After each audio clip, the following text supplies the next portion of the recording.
Joseph shine landmark case Bharat में 150 साल से ज्यादा पुराना एक कानून था, सेक्शन 497 आईपीसी, जिसे अडल्टरी लॉ कहा जाता था।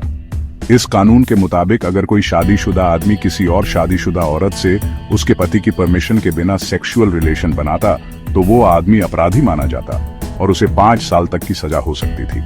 लेकिन इसमें एक अजीब बात थी, औरत को कभी गिल्टी नहीं माना जाता था, चाहे उसकी मर्जी हो या ना हो। उसे हमेशा विक्टिम ही कहा जाता, जैसे उसकी कोई इंडिपेंडेंट इच्छा या एजेंसी नहीं है। इस तरह यह कानून औरत को पति की प्रॉपर्टी की तरह ट्रीट करता था। जोसेफ शाइन नाम के एक एनआरआई बिजनेसमैन ने इस कानून को सुप्रीम कोर्ट में चैलेंज किया और कहा कि यह पूरी तरह से पैट्रियार्कल है और इक्वालिटी, डिग्निटी और फ्रीडम जैसे कॉन्स्टिट्यूशनल राइट्स का उल्लंघन करता है। सुप्रीम कोर्ट की 5 जज कॉन्स्टिट्यूशनल बेंच ने इस मामले को बहुत गंभीरता से सुना। कोर्ट ने कहा कि अडल्ट्री एक सोशल और मॉरल रॉन्ग हो सकता है, लेकिन यह क्रिमिनल ऑफेंस नहीं बन सकता, क्योंकि ये 2 एडल्ट्स के पर्सनल चॉइसेस से जुड़ा मैटर है।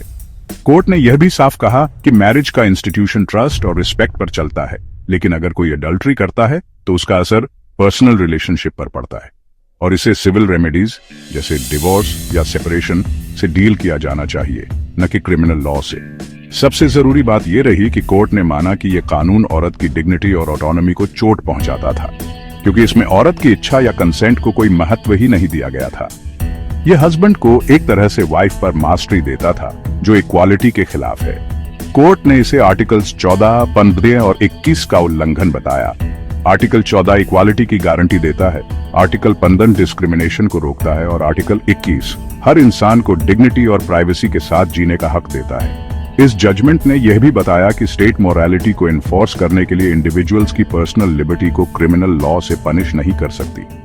नतीजा यह हुआ कि सुप्रीम कोर्ट ने अडल्ट्री को आईपीसी से हटा दिया और कहा कि अब अडल्ट्री क्राइम नहीं है, यह सिर्फ मैरिज के सिविल मैटर का हिस्सा रहेगा।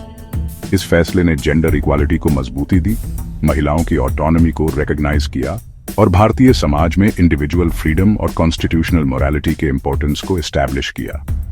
जोसेफ शाइन केस को आज भी जेंडर जस्टिस के क्षेत्र में एक बड़ा माइलस्टोन माना जाता है, क्योंकि इसने कॉलोनियल और पैट्रियार्कल सोच से बने एक पुराने कानून को खत्म करके महिलाओं की बराबरी और डिग्निटी को अपहोल्ड किया।